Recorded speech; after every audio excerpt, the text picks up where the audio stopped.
샬롬. 네, 우리 기도하고 시작하겠습니다. 하나님 감사합니다. 오늘도 귀한 날을 저에게 기꺼이 선물로 주셔서 감사합니다. 하루하루 순간순간이 주님의 은혜로 사는 것을 고백하며 오늘도 그 선하심을 맛보고 누리는 복된 날 되게 하여 주시옵소서.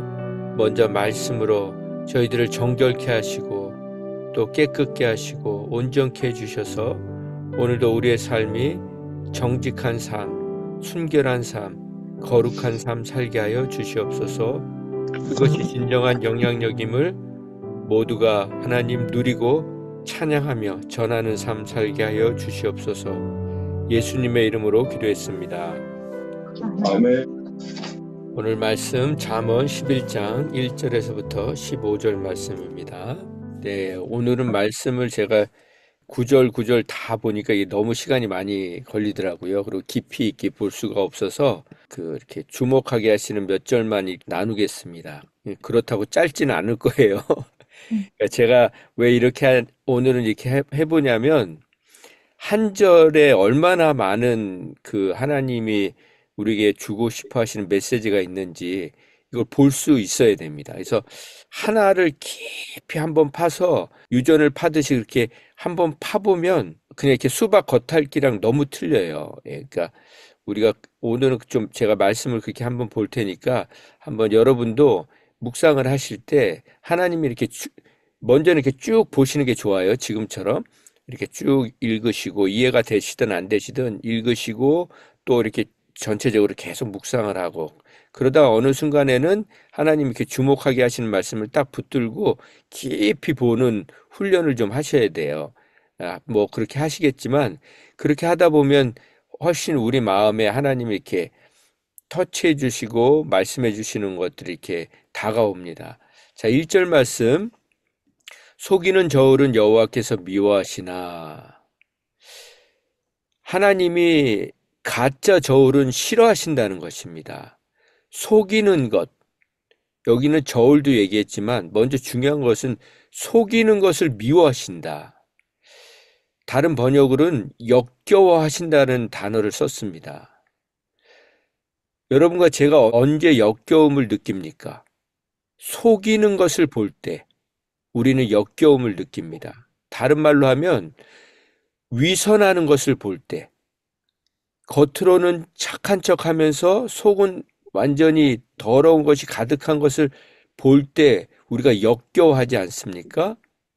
그리고 상대가 위선자였음을 알 때, 내가 믿었던 사람에게 속았다는 것을 알 때 막 이 역겨움 이 구토 현상이 나지 않습니까?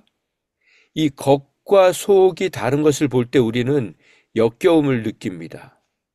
교회 안에서의 모습과 집안에서의 모습이 다를 때, 또 우리가 지체들을 대하는 모습과 가족을 대하는 모습이 다를 때 우리는 이 역겨움을 느낍니다. 위선을 보기 때문이죠.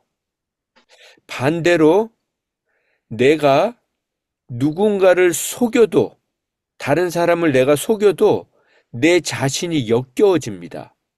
물론 죄인으로 살고 있을 때는 하나님 앞에 붙들려 있지 않을 땐 내 자신이 역겨운지도 모르죠.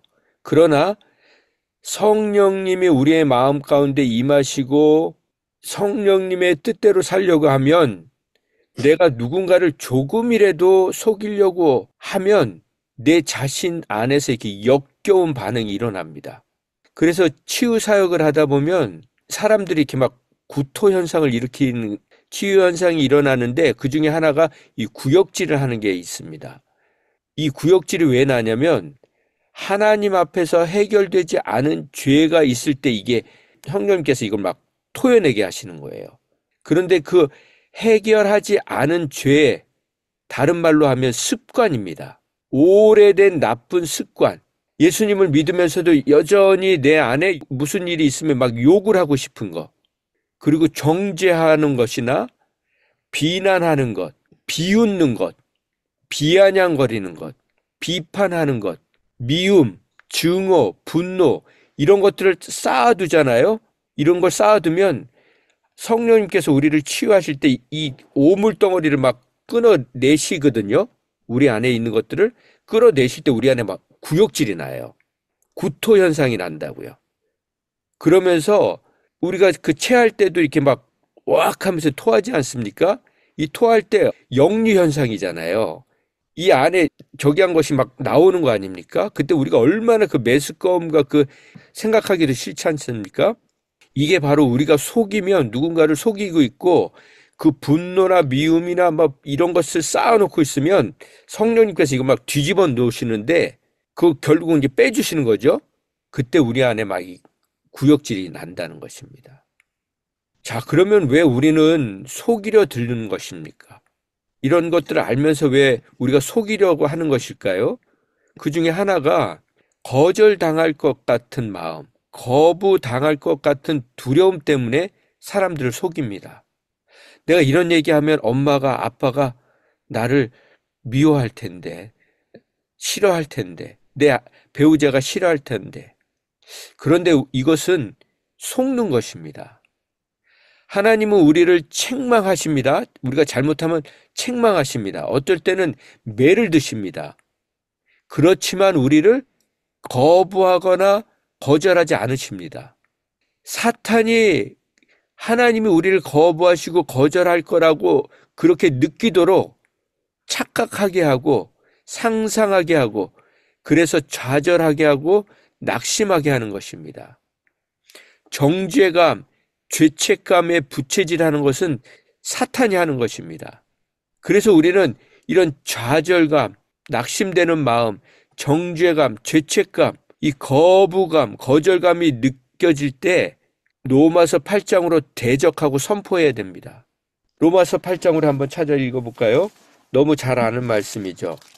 이거를 우리가 외워야 됩니다. 그리고 날마다 이걸 선포해야 됩니다. 1절, 2절 말씀. 이 말씀을 늘 여러분 우리는 되새겨야 합니다. 그리고 선포해야 됩니다. 이것으로 대적해야 됩니다. 같이 읽어볼까요? 시작. 그러므로 이제 그리스도 예수 안에 있는 자에게는 결코 정죄함이 없나니 이는 그리스도 예수 안에 있는 생명의 성령의 법이 죄와 사망의 법에서 너를 해방하였습니다. 그리스도 안에 있는 자, 구원받은 자, 그에게는 결코 정죄함이 없다는 것입니다. 왜 그렇습니까? 예수님 안에 있는 생명의 법이 죄와 사망의 법에서 우리를 해방해 주셨다는 것입니다. 이 말씀을 늘 선포하시기 바랍니다. 그래서 이렇게 선포하십시오. 그러므로 이제 그리스도 예수 안에 있는 나에게는 결코 정죄함이 없다. 없다. 예수님이 날 정죄하지 않으신다. 책망하시고 매를 들여서 혼을 내시지만 나를 거부하지 않으신다. 거절하지 않으신다. 예수님 안에 있는 생명의 성령의 법이 죄와 사망의 법에서 나를 해방하였다. 자유케 했다. 구원하셨다. 구출하셨다. 이 고백으로 인해서 정말 우리가 자유함을 누리고 그리고 속이지 않는 인생 되기를 원합니다. 그러고 나서 어떻게 고백합니까? 33절에 보면 누가 능히 하나님께서 택하신 자를 고발하리요. 의롭다 하신 이는 하나님이시니 누가 우리를 정죄하리요. 그렇습니다. 누구도 우리를 정죄하지 못하는 것입니다. 그리고 35절에 누가 나를 우리를 그리스도의 사랑에서 끊으리요. 환난이나 공고나 박해나 기근이나 적신이나 위험이나 칼이냐. 내가 확신하노니 사망이나 생명이나 천사들이나 권세자들이나 현재일이나 장래일이나 능력이나 높음이나 깊음이나 다른 어떤 피조물이라도 우리를 우리 주 그리스도 예수 안에 있는 하나님의 사랑에서 끊을 수 없느니라. 이걸 고백해야 되는 것입니다. 날마다 이 말씀을 적어 놓으시고 여기저기 적어 놓으시고 외우시고 핸드폰에도 기록해 놓으시고 여러분의 목소리로 녹음을 해 놓으세요. 한 10번, 20번을 녹음해 놓으시고 계속 들으세요. 들으시면서 선포하시고 운전하실 때도 들으시고. 왜 이 말씀을 선포합니까? 속지 않으려고, 속이지 않으려고. 그런데 우리가 누군가를 속이면 늪에 빠집니다. 속고 속이는 늪에 빠집니다. 우리가 누군가를 속이면 그 작은 속임이라도 영이 작동을 멈춰버립니다. 아주 작은 그 속임이 우리의 영을 멈춰버린다고요. 그리고 그때부터는 우리의 혼이, 육적인 생각이, 인간적인 생각이 무서운 속도로 작동을 하기 시작합니다. 그러면서 상황을 모면하기 위해서 합리화를 시작합니다. 변명을 시작합니다. 죄인이 가장 잘하는 것, 그것은 합리화입니다. 그래서 이 죄인들은, 우리 인간들은 그냥 합리화의 천재들입니다. 그래서 그냥 물귀신처럼 나만 끌고 들어가는 게 아니고 그 늪으로 다 끌고 들어가죠. 지금 어떤 가수가 자기가 그 음주운전하고 나서 그냥 다 끌려 들어가지 않았습니까? 그것처럼 내가 누군가를 속이면 나 하나로 끝나지 않고 다 그 멸망의 늪으로 끌고 들어가는 것입니다. 그래서 하나님이 그토록 속이는 것을 싫어하시는 것입니다. 왜 그러냐면 우리가 누군가를 속이는 순간 사탄이 합법적으로 우리를 철저히 망가뜨리도록 우리 자신을 내어주는 겁니다. 누군가를 속인다는 것은 사탄이 합법적으로 우리를 철저히 망가뜨리도록 사인을 해주는 거라고요. 망가뜨려도 됩니다. 그러면 우리가 영이 작동하지 않는 것을 어떻게 압니까? 우리가 누군가를 속이면요, 양심이 무뎌집니다. 그리고 두려움이 들어옵니다. 그리고 죄값을 치르려고 하지 않고 무마하려고 합니다. 자꾸 핑계를 댑니다. 손해를 싫어합니다. 그래서 우리가 나도 모르는 사이에 속이게 되지 않습니까? 거짓말을 일부러 하는 사람도 있고 고의로 하는 사람도 있지만 어쩔 때는 그냥 말이 나왔는데 변명이 되고 속이는 말이 되고 거짓말이 나오지 않습니까? 그때 바로바로 자백하고 시인하는 습관을 길러야 합니다. 내가 왜 이런 말을 했지? 아니야. 자기야, 이거 거짓말이야. 이거 내가 원래 이런 말 하려고 한 게 아니었는데, 그렇게 시인하고 자백하고 인정하는 순간 사탄은 공격할 자격을 박탈당합니다. 그러면서 제가 말씀을 묵상하면서, 나는 그동안 무엇을 속이면서 살아왔나? 제 자신을 좀 돌아보았습니다. 제가 주로 사용했던 이 속이는 이 속이는 것은 무엇이었나? 말씀드린 것처럼 제 아내도 위선이었습니다. 위선. 예를 들면 제 아내에게는 막 함부로 대하면서 막 말도 함부로 하고 막 표정도 막 이렇게 막 인상을 쓰면서 대답을 하면서 이 성도님들에게는 과잉 친절로 대하는 거예요. 투머치. 특별히 누구에게요? 여자 성도님들에게. 과잉으로 친절을 베풀고 또 무엇으로 속였냐면 믿음이 없으면서도 믿음이 있는 척을 하면서 살았습니다. 게으르면서도 부지런한 척을 하고 성실한 척을 했구나. 책임감이 없으면서도 다 책임질 것처럼 강단에서 말하고 그렇게 행세했구나. 사랑하지도 않으면서 사랑하는 성도님이라고 말했구나. 그런 표정, 그런 제스처를 했구나. 그런 생각을 하면서 정말 제 자신이 얼마나 역겨운 사람이었는지를 하나님 앞에 또 회개했습니다.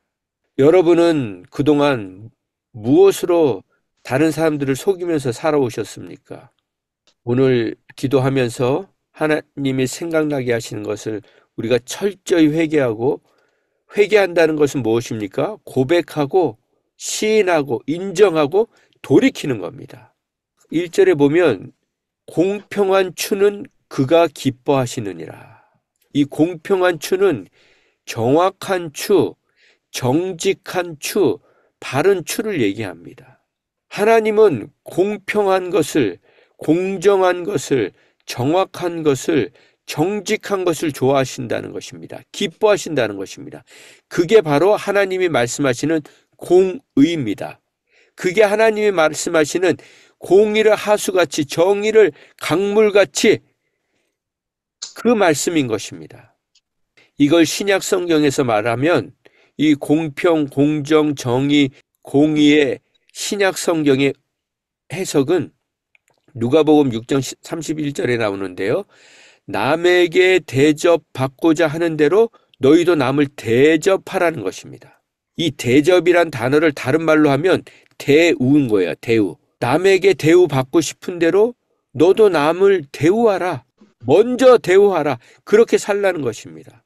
배우자에게 대우받고 싶은 그런 원하는 대로 먼저 배우자를 대우하라는 것입니다. 우리가 일상에서 이거를 적용하면 물건 살 때 물건 깎지 말라는 것입니다. 물론 이렇게 자동차 같은 거 비싼 거 살 때는 이렇게 딜을 좀 해야겠죠. 그러나 그냥 시장에서 물건 그 싼 거 몇 개 사는데 그런 거 갖고 딜하지 말라, 깎지 말라는 것입니다. 그리고 물건을 살 때 물건 우리가 고르지 않습니까? 마켓 가서도 뭐 이렇게 사과나 뭐 이런 것들 고르지 않습니까? 물건 고를 때 10개를 사면 그 중에 하나는 안 좋은 걸 사라는 것입니다. 10개를 다 안 좋은 걸 살 수 있는 믿음은 안 되잖아요, 우리가. 그러니까 그 중에 하나는 남이 안 집어가는 걸 집어오라는 겁니다.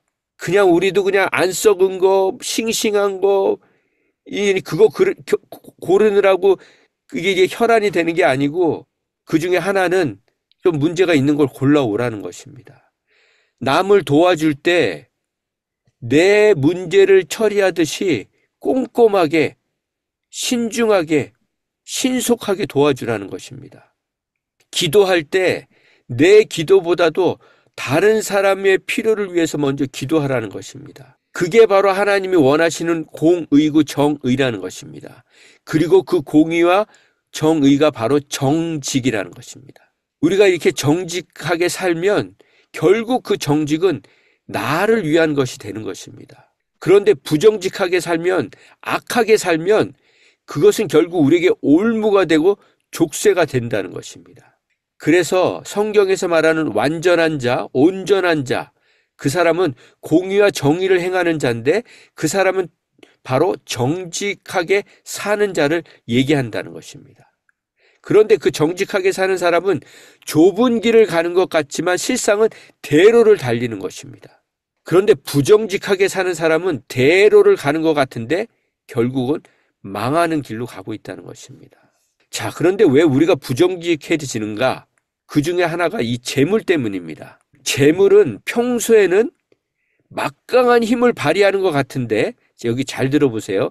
재물은, 물질은 평소에는 막강한 힘을 휘두르는 것 같은데 가장 중요한 순간에는 힘을 발휘하지 못합니다. 예를 들면 이건희 회장이 삼성병원이 이건희 회장 거였잖아요. 거기에 수백 명의 의사가 있고 의료진이 있었습니다. 그런데 그 생명을 그 사람들이 지켜주질 못하지 않습니까? 권력도 마찬가지입니다. 가장 중요한 것은 권력으로 못 바꿉니다. 그 권력자들도 죄를 지면 재판을 받지 않습니까? 돈으로도 권력으로도 죄를 해결하지 못한다는 것입니다.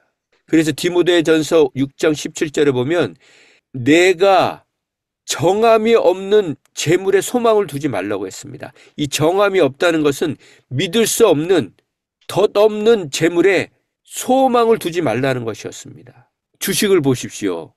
날마다 주식에 투자한 사람들은 그거 보고 그냥 널뛰기를 하지 않습니까? 그런데 그 뒤에 말씀은 오직 우리에게 모든 것을 후히 주사 누리게 하시는 하나님께 두라고 했습니다. 이게 비밀입니다. 누릴 수 있는 마음, 그것은 무엇입니까? 결국 믿음이에요. 믿음. 믿음이 있어야 누리거든요. 그 누릴 수 있는 마음은 하나님이 주시는 거예요.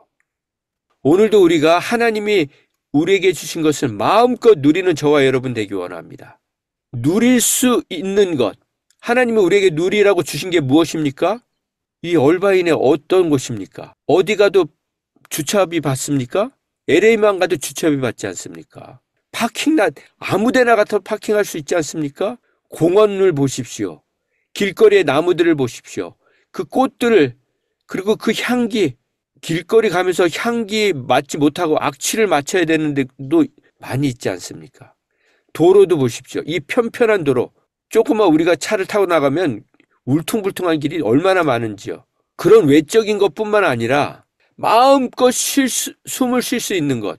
지금 인공호흡기를 끼고 지금 숨을 쉬고 계십니까? 내가 숨 쉬고 싶으면 마음껏 숨 쉬잖아요. 내 손으로 밥을 먹을 수 있잖아요. 내 손으로 가서 화장실에서 뒤처리를 할 수 있잖아요. 내 힘으로 침대에서 일어날 수 있고 내가 계단을 오르내릴 수도 있고 그래서 우리가 며칠 전에 본 말씀이 뭡니까? 하박국 말씀. 비록 무화과 나무가 무성하지 못하며 포도나무에 열매가 없으며 감람나무에 소출이 없으며 밭에 먹을 것이 없으며 우리의 양이 없으며 외양간에 소가 없을지라도 나는 여호와로 말미암아 즐거워하며 나의 구원의 하나님으로 말미암아 기뻐하리로라. 주님은 나의 힘이십니다. 나의 발을 사슴과 같이 하사 나를 높은 곳에 다니게 하시노다. 여호와를 기뻐하는 것이 우리의 힘인 줄 믿으시기 바랍니다. 근데 2절 말씀은 뭐라고 합니까? 교만이 오면 욕도 온다고 했습니다. 교만하다는 것은 무엇이냐면 감사할 줄 모르는 것이 교만입니다. 교만한 사람, 감사할 줄 모르는 사람들은 그 표정에서 다 드러나죠. 어떻게 드러나죠? 교만한 사람은요, 입이 이렇게 나와 있습니다. 감사할 줄 모르는 사람이 입이 이만큼 나와 있죠. 그리고 말을 할 때마다 습관이 뭐냐면 혀를 차요. 에이, 혀 차는 습관이. 그리고 마지못해서 감사합니다. 아이, 그건 다 누리는 거지. 그런데 그런 사람은 어떻게 된다고요? 욕도 온다고 했죠. 욕이 온다는 것은 수치를 당한다는 거예요. 창피를 당한다는 거예요. 부끄러움을 당한다는 거예요. 그런데 겸손한 자에게는 뭐가 있다고 했습니까? 지혜가 있다는 거예요. 겸손하다는 것은 무엇입니까? 분수를 아는 겁니다. 분수를 아는 사람은 어려움이 와도 사람들이 보호를 해주죠. 감싸줍니다. 12절 말씀 보면 지혜 없는 자는 그의 이웃을 멸시하나 명철한 자는 잠잠하느니라.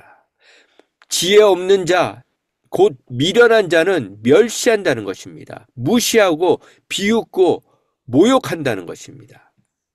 누구를 무시하고 비웃습니까? 배우자를 무시하죠. 지혜 없는 사람은요, 첫 번째 배우자 무시해요. 자녀 무시해요. 부모님 무시해요. 그리고 지체들 무시합니다. 그런데 이건요, 하나님 무시하는 거랑 똑같은 거예요.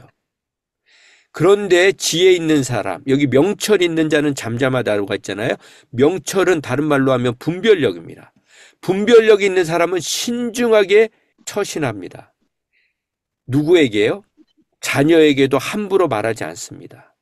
자녀 눈치 보는 게 아니라 자녀를 존중하기 때문이죠. 13절 말씀, 두루다니며 한담하는 자는 남의 비밀을 누설하나 한담하는 자는 소문을 퍼뜨리는 사람을 얘기해요. 수다장이, 입방아를 찍고 다니는 사람, 돌아다니면서 전화기를 돌리는 사람, 그러면서 험담하는 사람. 그러나 마음이 신실한 자는 그런 것들을 숨기느니라, 숨겨둔다는 것입니다. 여러분, 누군가를 만나서 대화할 때 될 수 있으면 그 자리에 없는 사람 얘기하지 마십시오. 그 자리에 없는 사람 얘기를 하게 되면, 해야 되면 칭찬하고 감사하는 얘기를 하십시오. 누군가를 만나면 나와 그 사람에 대한 얘기만 하십시오. 그리고 내가 만난 하나님, 아니면 내가 짓고 있는 죄, 그거를 얘기하십시오. 비밀을 지켜주는 자가 되어야 됩니다. 누구의 비밀? 내 배우자의 비밀. 내 배우자의 비밀을 지켜줘야 됩니다. 과거를 지켜줘야 됩니다. 목회자로서 상담하다가 제일 괴로울 때가 그 배우자의 험담을 들을 때입니다. 그건요, 정말 상담할 가치도 없는 거예요. 여러분의 배우자의 그 잘못된 것은 하나님하고 여러분이 직접 단판을 지셔야 됩니다. 마지막으로 하나님과 우리 사이에는요, 비밀이 없어야 돼요. 배우자하고는 비밀이 없어야 됩니다. 그래서 창세기 18절 17절에는 뭐라고 말씀하셨냐면 여호와께서 이르시되 내가 하려는 것을 아브라함에게 숨기겠느냐? 내가 하려는 것을 아브라함에게 숨기겠느냐? 부부 사이에 비밀이 없어야 됩니다. 남편 몰래 아내 몰래 도와주는 것, 도와줄 수는 있으나 좋은 것 아닙니다. 도와주려면 배우자하고 의논을 해서 배우자가 직접 도와줄 수 있도록 그렇게 일을 처리해야 합니다. 헌금도 마찬가지입니다. 구제도 마찬가지입니다. 여러분 몰래 혼자 도와주지 마십시오. 배우자가 알 수 있도록, 그 기쁨을 같이 누릴 수 있도록, 그 특권을 같이 누릴 수 있도록, 그리고 배우자가 죄 짓지 못하도록 감시하는 것이 아니라 더 뜨겁게 열정적으로 진실하게 거룩하게 사랑하고 섬기십시오. 그래야 우리 배우자가 내게 숨겨놓은 비밀이 없게 됩니다. 자꾸 감시하니까, 자꾸 막 캐물으니까 점점 더 숨기는 것입니다. 그런데 나 당신 믿어. 그걸 말로 하는 게 아니고 사랑한다는 것을 말로도 하지만 뭘로 해야 됩니까? 우리의 삶으로. 그건 지혜를 하나님이 주실 줄 믿습니다. 마지막으로 14절 말씀 보고 마칩니다. 이 지략이 없으면 백성이 망하여도 지략이 많으면 평안을 누린다. 이 지략은 먼저 우리가 생각해야 될 것은 하나님은 일하실 때 우리 인간하고 같이 일하고 싶어 하시는 거예요. 이게 얼마나 큰 영광입니까? 다른 일도 아니고 하나님이 우리랑 일하고 싶어 하신다는 것이. 그런데 하나님의 일은 반드시 두 가지로 나뉩니다. 하나님이 하시는 몫이 있고요, 우리가 해야 될 몫이 있습니다. 이것을 분별하는 게 지혜입니다. 이걸 바꾸면 안 됩니다. 하나님께 다 맡기는 게 기도가 아닙니다. 하나님께 막 일방적으로 시키고 이거 해주십시오 하고 명령하는 게 기도가 아닙니다. 기도는 내가 해야 될 몫을 하고 하나님께 맡겨야 될 몫을 아는 것이 지혜인 것입니다. 그래서 오늘도 하나님께서 지혜로운 자에게는 시편 37편 말씀에 내가 어려서부터 늙기까지 의인이 버림당하거나 그의 자손이 걸식당하는 것을, 구걸하는 것을 보지 못했다고 했습니다.